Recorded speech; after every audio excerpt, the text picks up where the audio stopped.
Venezuela amanece en unidad, porque la fuerza es la unión. La fuerza es la unión, la fuerza es la unión, te digo. Venga toda Venezuela a organizarse.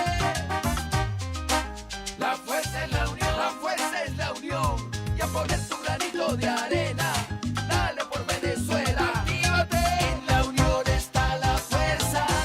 Por eso te digo que la fuerza es la unión. Muy buenos días, Venezuela. El visto ideológico, la angustia, la preocupación, la justa indignación por lo que ocurre en nuestro país y también la certeza, la confianza, la esperanza de que trabajando juntos, de que remando unidos en la misma dirección, seremos capaces de construir la Venezuela de trabajo y de respeto, la Venezuela con alimentos y con medicinas, la Venezuela con democracia y con libertad, que todos necesitamos y que ciertamente todos merecemos. La Fuerza de la Unión es una presentación de Frigoríficos N&S, el placer de la carne, ubicado en la planta baja del mercado municipal de Chacao. Amigos, disculpen el tono con el que amanece esta madrugada del 1 de marzo, con el que abrimos este programa, pero este es un lunes de rabia, de vergüenza, de indignación, de dolor. 7 asesinatos de mujeres en Venezuela en años. Eduardis Falcón, de 20 años, Naomi Lara, de 17, Yarbeli Santiago. Son los 7 nombres más recientes de esta lista que duele, que pega, que da dolor, que da rabia. ¿En qué nos hemos convertido?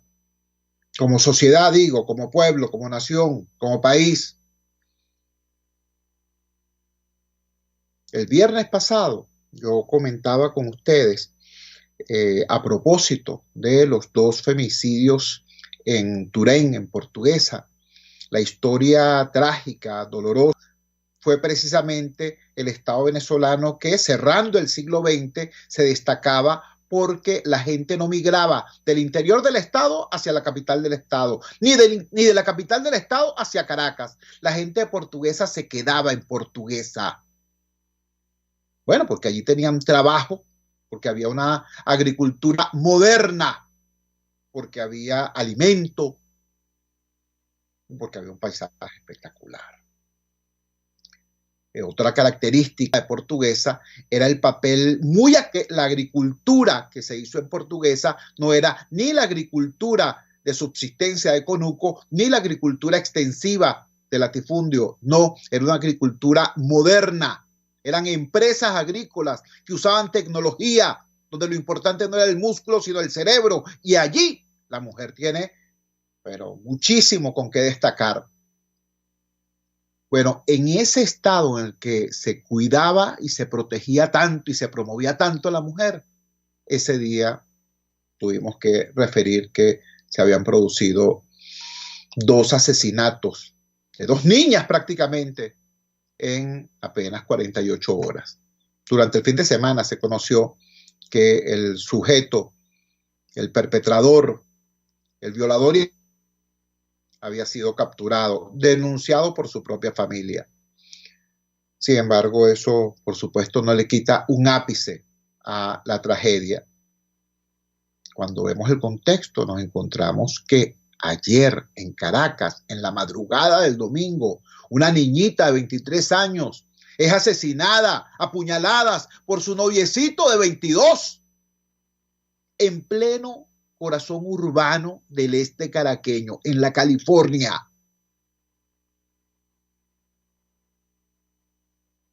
Y cuando todavía no nos hemos terminado de recuperar de eso, nos enteramos que en un barrio pobre de Valencia, un sujeto asesina a su mujer, que un oficial de policía, de la policía de Naguanagua. Yo creo que nosotros tenemos que entender que no estamos viendo una película lejana, que esto no es crónica roja del país de al lado, que esto no... Las crisis no solamente son políticas, no solamente son económicas, las crisis son humanas, y no. Las crisis impactan, pero no a todos por igual. Son los niños, los ancianos, las mujeres. De los ancianos ya tenemos la historia completa. Son víctimas no solamente de la agresión, incluso en el escenario familiar, no solamente son víctimas del olvido, son víctimas de la agresión masiva del Estado, que después de toda una vida de trabajo los condena a la miseria, con unas pensiones que son un irrespeto y una condena a muerte. Pero ¿qué pasa con los niños? Los niños sujeres. Bueno, aquí está la cifra. 7 mujeres venezolanas asesinadas en 7 días aquí en Venezuela. Hemos levantado la voz en anteriores ocasiones para llamar la atención sobre lo que está ocurriendo con las mujeres venezolanas en la frontera, con lo que está ocurriendo con las mujeres venezolanas, con nuestras hermanas, con nuestras compatriotas en los países de la diáspora pobre latinoamericana. Más los mitos publicitariamente vendidos sobre la ciertamente notable belleza de la mujer venezolana ha transformado a nuestras compatriotas en el exterior en trofeos de caza. Las buscan primero para tenerlas y luego para maltratarlas y finalmente para asesinarlas. Eso ha ocurrido, sí, en el exterior. Ahora resulta que ocurre aquí también. Ahora resulta que los venezolanos estamos también en esas prácticas horrendas. Resulta también que mañana cuando denunciemos a esa venezolana asesinada en Colombia, a esa venezolana asesinada en Ecuador, a esa venezolana maltratada en Chile, quizá volteen y nos digan, pero es que ustedes allá las masacran. Entiéndase. Este no es un problema de las mujeres y mucho menos de las feministas. Este es un problema sistemáticamente deprimida, discriminada. Repito los nombres. Elianis Martínez, de 17 años, Carmín Sosa, de 33, Eduardis Falcón, de 20, Naomis Lara, de 17, Yarbeli Santiago, de 28, Areinis Castillo, de 35, y María López, de 23. Sí, yo sé. Discúlpenme. Yo sé que tenemos muchas cosas de qué hablar y vamos a hacerlo. Yo sé que se cumplió un aniversario más del Caracazo. Yo sé que tenemos a la mitad de la oposición diciendo que bueno, que hay que reflexionar, que hay que retomar el camino electoral, y a la otra mitad diciendo que no, ningún demócrata se va a postular. Yo sé que tenemos a Maduro haciendo chistes. Yo sé que ayer el mismo gobierno que de manera absolutamente irresponsable decretó una flexibilización extendida durante y más allá de Carnaval, ahora que está cosechando el alza de los casos de contagio con la pandemia, dice, hay que tomar medidas especiales en Vargas y en Caracas. Sí, yo sé que hay muchísimos temas y vamos a tocarlos en la medida de lo posible. Ahora, yo como ser humano, como venezolano, como hijo de la señora Marina, chicos, yo no puedo amanecer este programa, esta madrugada del lunes 1 de marzo, estrenando semana, estrenándonos el corazón. Vamos a permitir nosotros que esto siga pasando en nuestro país. Y digo nosotros porque, por supuesto, que hay una responsabilidad altísima del Estado, altísima. Contexto de estas fue y denunció y pidió ayuda y pidió socorro acá. Entonces, ciertamente, sí, aquí hay una responsabilidad del Estado para proteger a las mujeres víctimas de violencia intrafamiliar. ¿Dónde? Que lo que han hecho es cerrarlas, las pocas que existían. El déficit de Estado, nosotros tenemos que enfrentarlo con un superávit de ciudadanía. Ninguno de nosotros puede mantenerse al margen cuando vea una situación de esta, cuando conozca de una situación de esta, cuando oiga de una situación de esta, en la casa de al frente, en la casa de al lado, en la casa del familiar, en la casa del vecino, de la vecina. Aquel cuento de que no, eso es un problema de ellos, es un problema de pareja, es un problema de esa familia. Ana, hay que meterse y tenemos que hacerlo, sobre todo por esa circunstancia, porque no hay estado cumpliendo con sus funciones. Términos en este tono dolido, airado, pero tengo 3 dolores en esta madrugada. 3. Uno, por supuesto, el dolor por estas venezolanas asesinadas. Mi respeto y mi solidaridad, mi respeto para su memoria, mi solidaridad con los familiares. Un segundo dolor muy grande con todos nosotros, ¿vale? Con el país, en qué carrizo nos estamos convirtiendo. En el mismo momento en que nosotros asumamos que esto forma parte normal, entre comillas, del paisaje, nos hemos degradado, dejamos de ser las personas que éramos, dejamos de merecer respeto cuando nos veamos en el espejo. Así que no podemos, sencillamente, entender que esto es un problema de las mujeres y de las mujeres asesinadas, no. Es un problema nuestro, esto es un problema mío. Si yo permito que esto siga ocurriendo sin levantar la voz y sin hacer algo, soy cómplice de el cuento de que no es un problema de pareja, que es un problema de familia, es un problema, no, que no te metas en eso. Eso es mentira, repito, es un tema de salud pública. En tercer lugar, un gran dolor por el tiempo que viene, por nuestras niñas, por nuestros niños. El mayor peligro que corrió una muchacha hace 20 años era regresar. Está en juego es nada más y nada menos que la vida. Esta es la reflexión con la que arrancamos este mes de marzo. Agradecemos a febrero todos los aprendizajes y enfrentamos marzo con la cabeza en alto y dispuestos a hacer bien lo que hay que hacer. Vamos a la siguiente pausa comercial y ya regresamos con muchísimo más de La Fuerza. La fuerza es la unión. Les estamos presentando Unidad. La fuerza es la unión. Solo por RCR 750 AM. Puedes seguirnos en nuestras redes sociales. En Twitter, @RCR750. La radio que se ve.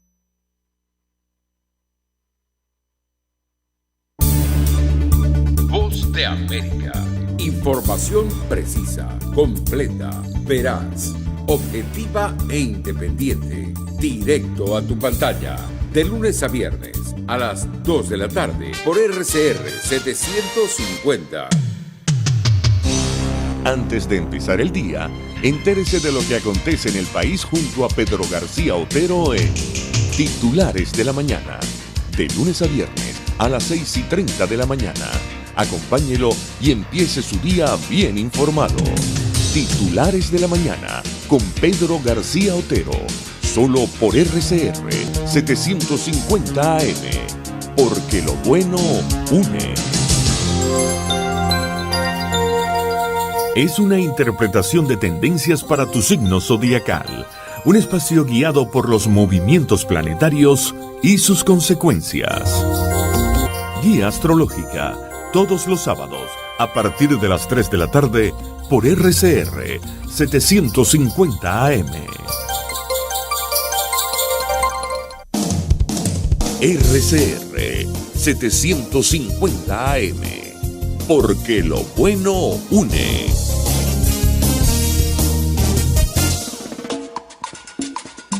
Les estamos presentando Unidad. La fuerza es la unión. Solo por RCR 750 AM. Regresamos a La Fuerza es la Unión. Por supuesto, todos estos problemas, los sociales, los económicos, incluso los problemas que tienen que ver en buena medida con el clima en que se desarrolla la vida de las familias, todo esto tiene en un país como el nuestro, en un país donde el Estado ha tenido un peso tan grande, tiene una razón política. La crisis política genera una debacle económica, la debacle económica continuada genera una emergencia humanitaria compleja, así que es imposible por cualquier problema que usted agarre, le sigue, agarra la hebra, desenrolla el nudo y al final te encuentras exactamente con el problema político. Movimientos de diversa naturaleza, nacional e internacional, que hacen posible pensar en un replanteamiento de la lucha venezolana por la democracia y por la libertad. La administración Biden hoy precisamente anuncia que no tiene prisa en levantar sanciones a Venezuela, al régimen de Maduro, pero que cualquier levantamiento de sanciones está condicionado a que el régimen de Maduro haga de pasos concretos en función de la resolución de la crisis, y advierten que no van a creer en procesos de supuesto diálogo que el gobierno utilice simplemente para estabilizarse y no para dar respuesta a los problemas. Internamente hay también mucho movimiento, mientras que por un lado hay dirigentes de oposición que reiteran que no están dadas las condiciones para asistir a ningún proceso electoral. Por otro lado, hay una importante cantidad de dirigentes, incluso militantes, altos dirigentes del llamado G4, planteando la necesidad de reconsiderar, de retomar la ruta electoral. Hoy ya salen unas declaraciones, por ejemplo, del alcalde de Lecherías sobre ese tema. Bueno, sin embargo, a veces la cosa es tan delicada como definir quién es y quién no es oposición en nuestro país y quién define eso. Nos hacíamos la pregunta a partir de las últimas cosas que han ocurrido en los días recientes, ¿no? ¿Quién define quién es oposición en nuestro país? La migra en el aeropuerto de Miami, deteniendo y devolviendo a Bertucci. El Consejo de la Unión Europea, decidiendo ellos, por ejemplo, el conflicto interno en AD, sancionando a Bernabé Gutiérrez. La persona, el individuo de protocolo que hace la lista de invitados para la encerrona en la casa del embajador norteamericano Story en Bogotá. Esos son los factores que pueden determinar quién es y quién no es oposición. Esto es importante tenerlo claro porque aquí hace falta la más amplia unidad, y no puede haber unidad si se parte de las descalificaciones. Por eso tenemos en línea a alguien que tiene una mirada profesional sobre este tema. Me refiero al politólogo Pablo Quintero. Pablo Quintero es, ya lo dije, politólogo, es consultor político, es asesor comunicacional, es director de LOG Consultora y es docente universitario. Pablo, gracias por atender nuestra llamada madrugadora. ¿Qué nos puedes orientar sobre este planteamiento que hemos hecho? Muy buenos días, te escuchamos. Buenos días, Chugo, gracias por la invitación y bueno, un feliz día a toda tu audiencia también. Realmente lo que tú planteas es parte de lo que vivimos hoy en día en el tablero político nacional e internacional. Es bastante complejo, es muy difícil, no solamente para nosotros, sino para el ciudadano de a pie, entender qué es lo que está pasando. Vemos evidentemente un chavismo que bueno, más allá de sus aspiraciones a mantenerse en el poder, ha sido lógico en cuanto a su esquema de control social. Hace poco lo estabas describiendo perfectamente en el segmento anterior, un chavismo que evidentemente no le interesa cómo está el país, un chavismo que descuida los problemas sociales, pero que en cuanto al poder se ha mantenido. A pesar de las amenazas, a pesar de lógica, solamente aspira a mantenerse en el poder. Pero por otro lado, vemos una oposición multidiversa, una oposición con muchas, diríamos, visiones de cómo solucionar el conflicto, cómo alcanzar esa democracia, con políticos que están en suelo venezolano que tienen una visión totalmente pragmática y realista de la situación. Evidentemente vemos que la política de la confrontación permanente, diríamos, de ambos bandos, no solamente de un partido y del otro, entre todos los políticos, yo creo que es lo que define la oposición de hoy en día, una oposición, Chugo, que me atrevo a decir que atraviesa la peor crisis de liderazgo de su historia política, una oposición que realmente no está dándole esa respuesta, una respuesta en cuanto a la estrategia. El día 1 de marzo del año 2021, el venezolano no ha tenido respuesta de absolutamente nada de lo que se prometió durante estos últimos 2 años. Una ciudadanía hoy en día lo que quiere son nuevos líderes, no quiere más enfrentamientos entre la oposición y una ciudadanía que lo que espera, es decir, el tablero social es lo que tiene que estar dentro de la comunicación del político hoy en día. Estamos conversando con Pablo Andrés Quintero. Él es politólogo, es profesor universitario y es consultor político y asesor en comunicación. Pablo, conscientes de eso, conscientes de la precariedad en la que se encuentra la dirigencia política opositora, sin embargo, bueno, surge la paradoja inmensa.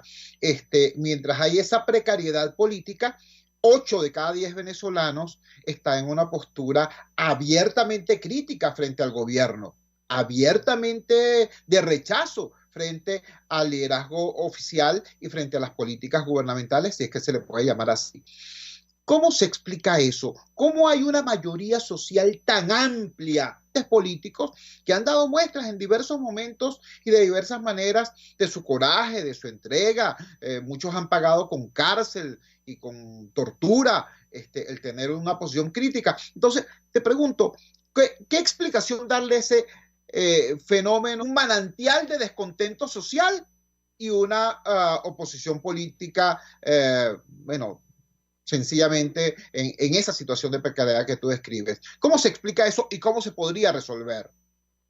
Bueno, evidentemente, Chugo, hay una situación de desgaste no solamente físico, sino me atrevo a decir que psicológico, emocional dentro de la oposición y dentro de la ciudadanía, ese ciudadano golpeado durante ya prácticamente más de 20 años, o diríamos un poco menos, de producto de la crisis, y una crisis de la cotidianidad, una crisis de agotamiento, una crisis de que no tengo agua, no tengo internet, no tengo luz, no me alcanza el dinero. Es decir, lo cotidiano ha sobrepasado la capacidad mental de tolerancia física y psicológica del ciudadano. Eso es algo que hay que poner sobre la mesa. Cuando tú revisas el estado mental de los venezolanos, y son temas que hay que hablarlos, incluso desde un punto de vista dirigente de un partido político, el venezolano miembro de un partido, no, el venezolano de a pie que no se identifica hoy en día ni con el chavismo ni con la oposición, según las últimas encuestas.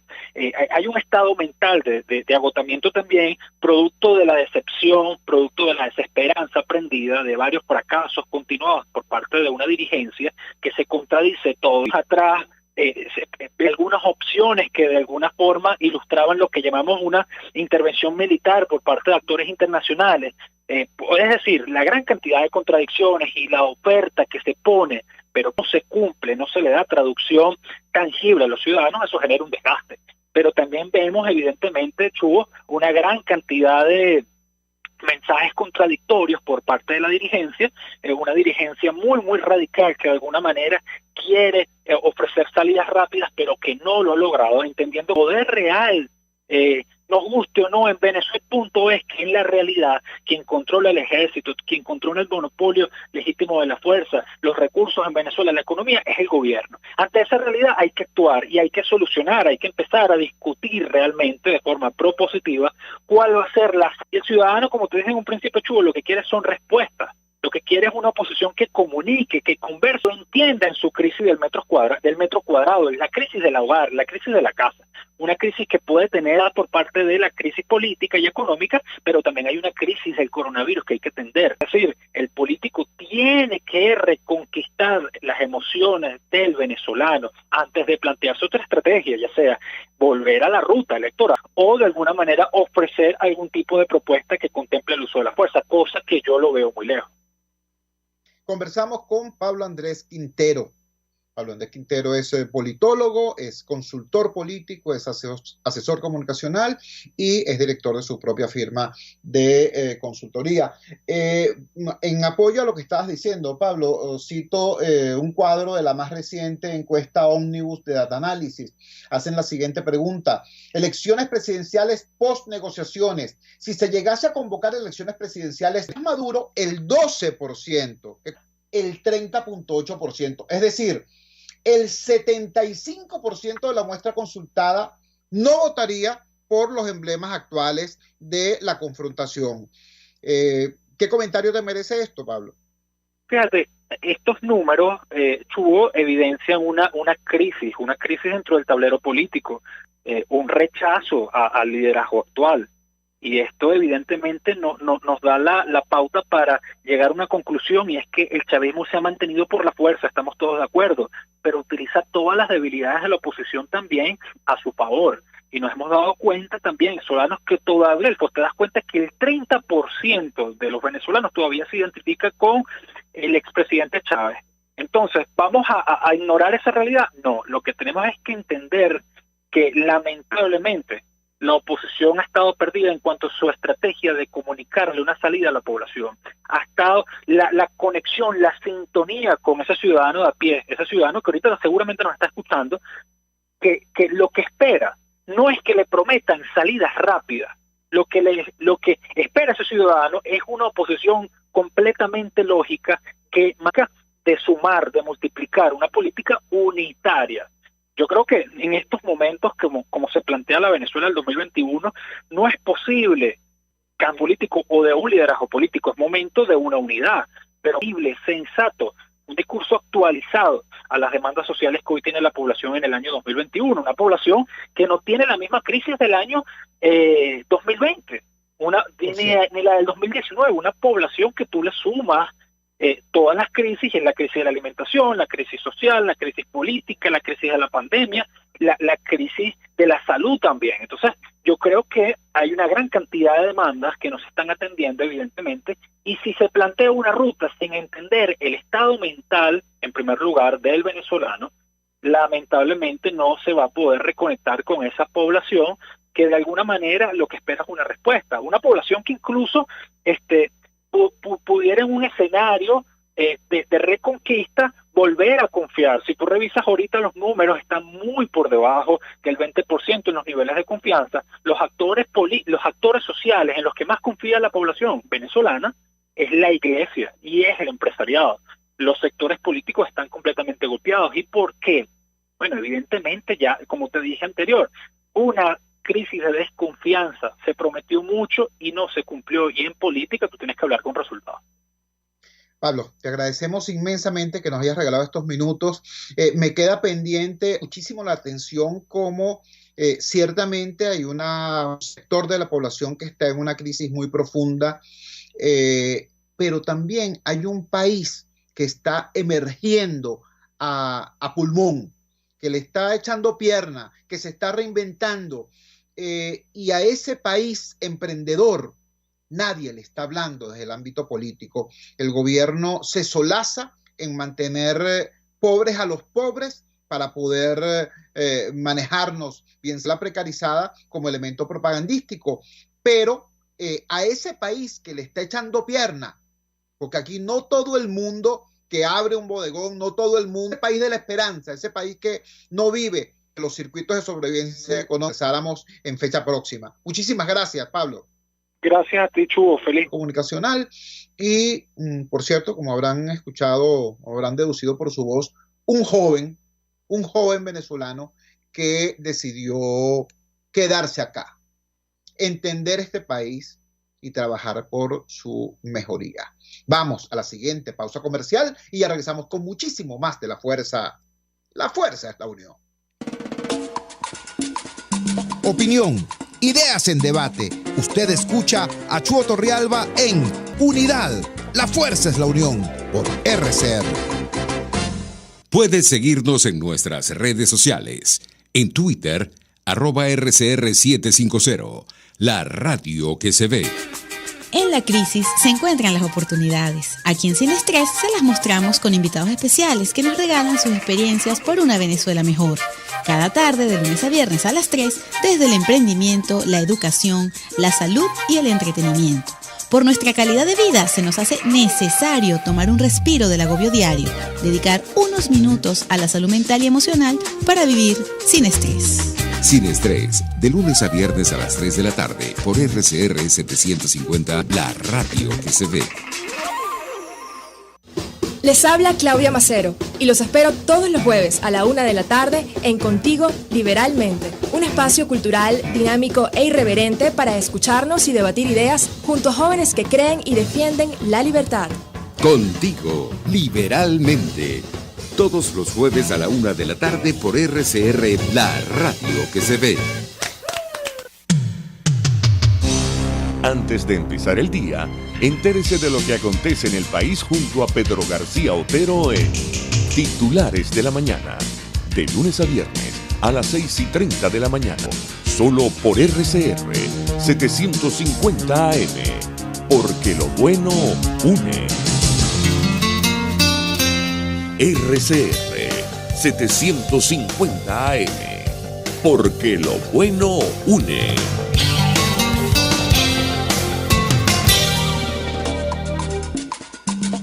Les estamos presentando Unidad.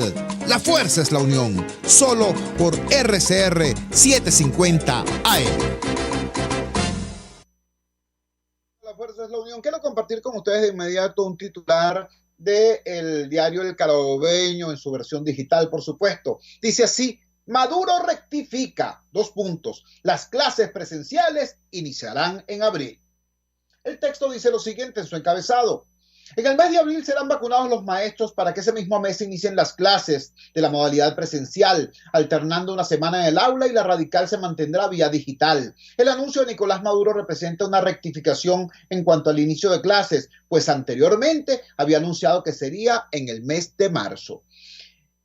Respetando, por supuesto, muchísimo el criterio de nuestros colegas de Carabobeño para titular, yo no diría Maduro rectifica, yo diría Maduro sigue improvisando. Ayer se le ocurrió que podía ser en marzo. Hoy se le ocurre que puede ser en abril.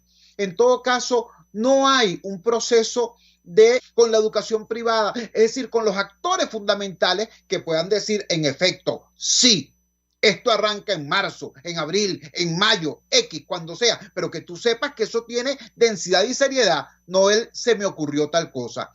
Este es un tema grave, este es un tema capital, porque abrir las escuelas de manera insegura puede tener muy severas consecuencias, pero mantenerlas cerradas, eso es terrible para el presente y para el futuro. Por eso buscamos criterio experto y tenemos en línea a la doctora Lila Vega. La doctora Lila Vega tiene un doble acercamiento a este tema, un triple en realidad. Ella fue representante, es hoy vocera de la red de padres y madres, de padres, madres y representantes, y es también de profesión médico pediatra. Así que suficiente criterio experto para ilustrarnos sobre este tema. Doctora Lila, muchísimas gracias por atender nuestra llamada madrugadora. ¿Qué comentario le merece este último anuncio del sector oficial sobre este tema del reinicio total o parcial de las clases presenciales? Le escuchamos.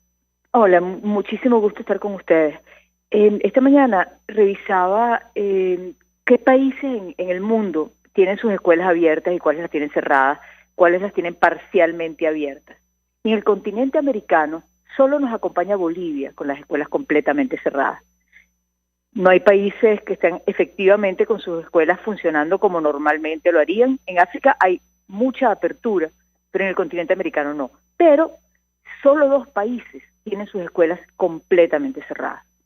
El hecho de que no hayamos abierto, que no se haya verificado la apertura anunciada para el mes de marzo, solo habla de que no es por la pandemia que tenemos nuestras escuelas cerradas, es porque el sistema educativo está quebrado.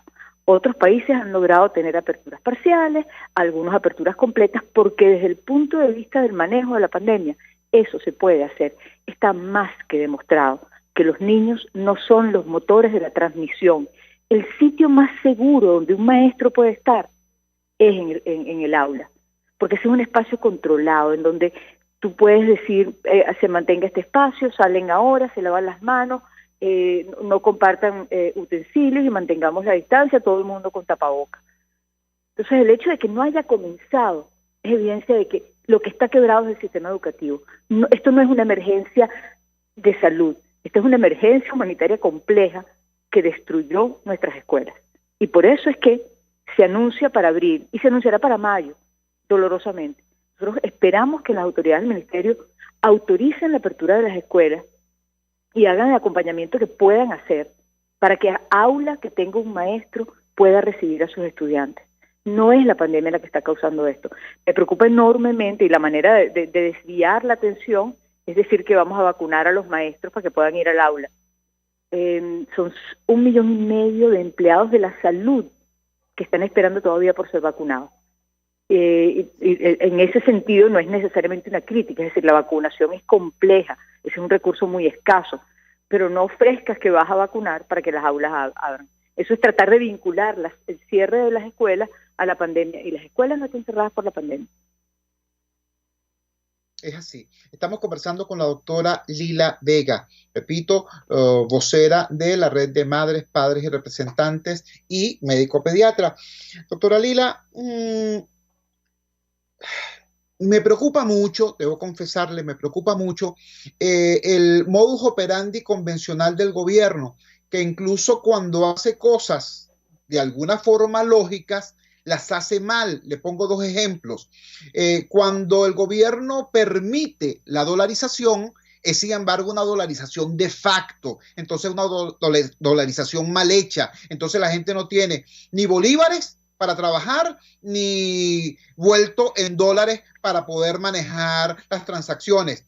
Eso es resultado de una dolarización mal hecha. Le pongo otro ejemplo.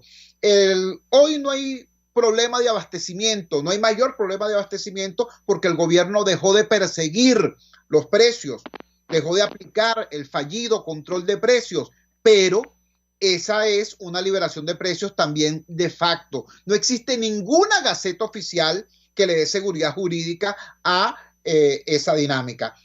Si se trabaja con la misma piratería en el tema educativo, será trágico porque no es que vamos a perder dólares, no es que vamos a perder abastecimiento, es que, bueno, estamos perdiendo ya la posibilidad de que nuestras generaciones se formen, se eduquen para en algún momento salir de esta miseria que es el atraso.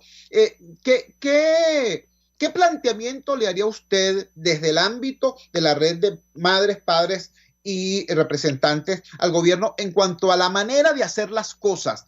El qué hacer pareciera obvio, ¿no? Hay que reabrir las clases con seguridad. ¿Cómo hacer eso desde una perspectiva, digamos, más integral, más sólida?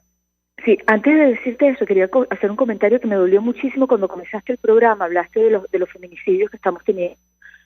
Y es una consecuencia visible de lo que nos está pasando en el ámbito educativo, que no tiene un año, tiene más años. Es decir, la educación sí tiene consecuencias de salud. Si las escuelas no están abiertas, también se van a morir los niños y van además a comprometer su futuro a los que no se mueran. Esto tiene consecuencias que se ven, que se pueden palpar, pero de repente no estamos conscientes de ellas. Pero esos asesinatos de mujeres jóvenes, estos feminicidios, son consecuencias del deterioro terrible de nuestro sistema educativo. ¿Qué hay que hacer? Hay que abrir las escuelas, obviamente, eso hay que hacer. Hay una crisis, hay recursos que están faltando, el gobierno prefiere gastar en otras cosas que no es en la apertura de las escuelas, pero como ciudadanos tenemos que presionar. Hay un pequeño sector de la sociedad que siente que sus hijos están más seguros en la casa.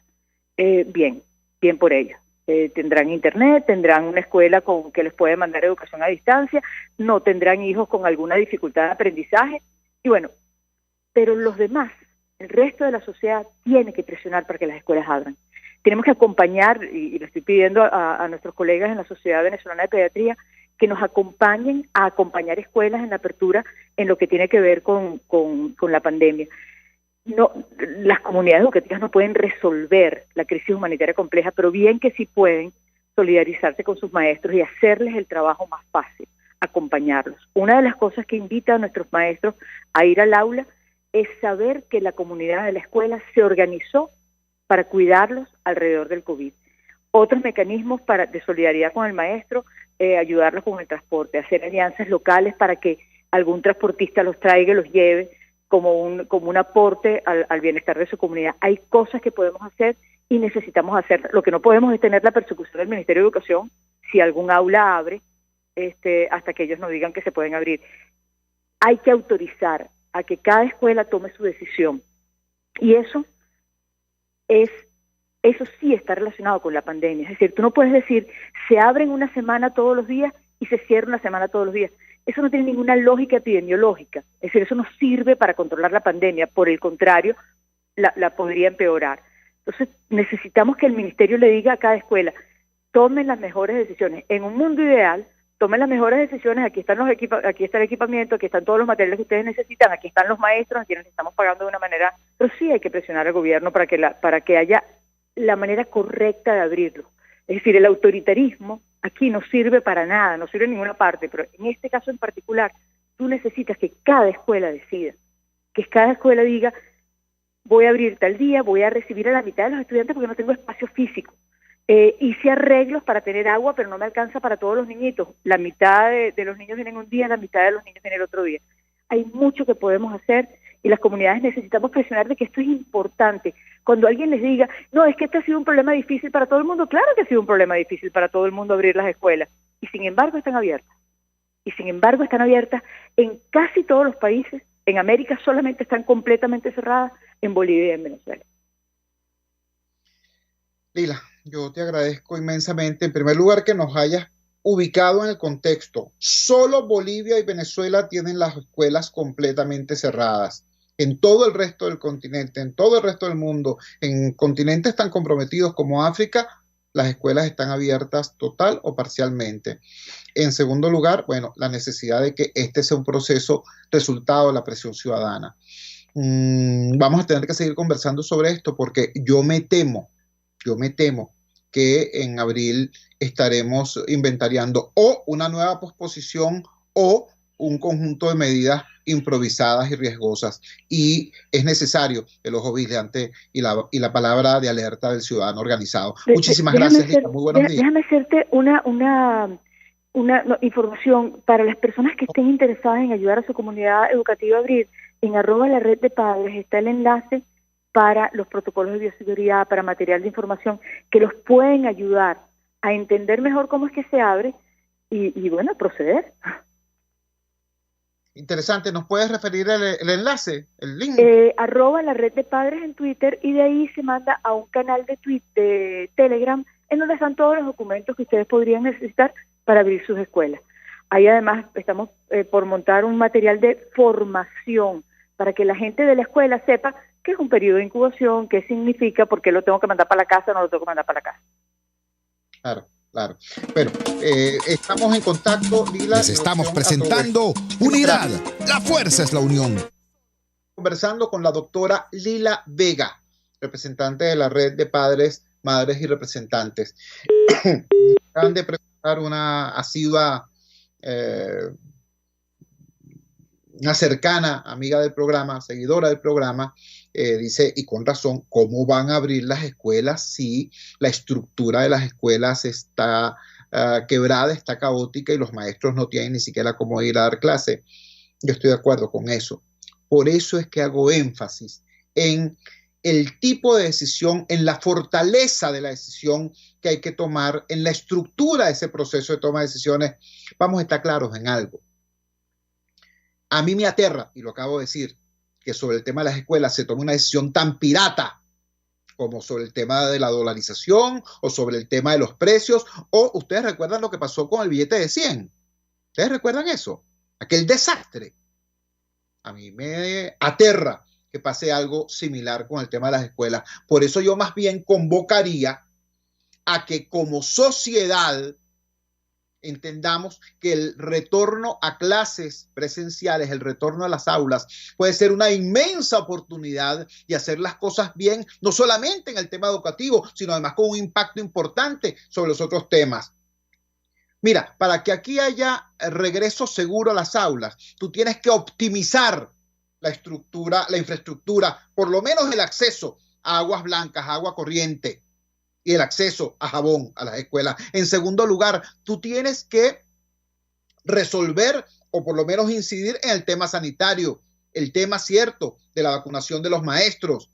Tú tienes que ubicar el tema del ingreso de los maestros porque si no, no van a tener cómo llegar a la escuela, no van a poder ir a la escuela, no van a tener con qué. Y en cuarto lugar, tú tienes que resolver el tema de la alimentación de los niños. El programa alimentario escolar está quebrado. Y ese es uno de los alicientes fundamentales para que en más del 65% de la escuela los niños lleguen al aula. Todo eso, por cierto, se puede hacer dentro de una política pública donde Estado y sociedad se den la mano y digan, mira, cada uno de esos puntos se va a atacar de esta y de esta manera. Por ejemplo, el tema de la vacunación. Todos sabemos que el sistema educativo es precisamente uno de los espacios preferentes para garantizar que el proceso de vacunación sea eficiente, sobre todo en una situación como esta, donde los niños no son vacunados porque no son vector de transmisión. Serían las escuelas utilizadas no para vacunar a los niños, sino para vacunar a el recurso docente. El tema del salario, bueno, vale, que se pongan de acuerdo los señores del gobierno de facto y los señores del gobierno interino. Hay una gran cantidad de dinero congelado en el exterior y que perfectamente podría tomarse una decisión sobre esos recursos para un complemento salarial importante para el personal educativo y para el personal sanitario, para los maestros y maestras y para los médicos y enfermeras. Claro que hay con qué. Por supuesto que hay con qué. Pónganse de acuerdo sobre el tema del acceso al agua potable. Caramba, no tenías un gentío haciendo nada en las calles. ¿No se acuerdan de la supuesta, programa que ponía a muchachos y muchachas a pintar brocales que nadie necesitaba que se pintaran, o a cortar monte en las autopistas y los necesarios elementos de seguridad, poniendo en riesgo a esos jóvenes, a esos trabajadores? Bueno, agarra todo ese recurso humano y agarra los recursos institucionales que tiene y vamos para las escuelas, vamos a ponerle agua a las escuelas, vamos a ponerle tanques a las escuelas. ¿Ustedes recuerdan aquel festival de corrupción llamado el Plan Bolívar 2000? ¿Recuerdan eso? Bueno, vamos a hacer algo parecido pero bien hecho, sin corrupción y con eficiencia, para ponerle agua a las escuelas. Y finalmente, mira, existe una cosa llamada el Programa Mundial de Alimentos de las Naciones Unidas, que habría que darle entrada al país para, entre otras cosas, colocar como prioridad la asistencia al programa alimentario escolar. Pero todo esto es una política, no un antojo, no un capricho, no una ocurrencia de Istúriz o de Maduro. Es trabajo serio. Trabajamos para ustedes en la dirección general de la emisora, Jaime Nestares. Al frente de los controles estuvo César Arteaga. Habló para ustedes su amigo, comunicador popular, activista social, ciudadano.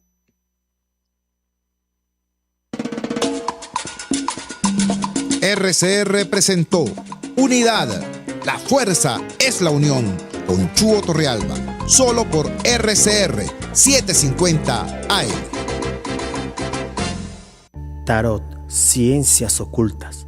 Descubre el motivo de tu mala suerte. Regresa tu ser amado. Domínalo.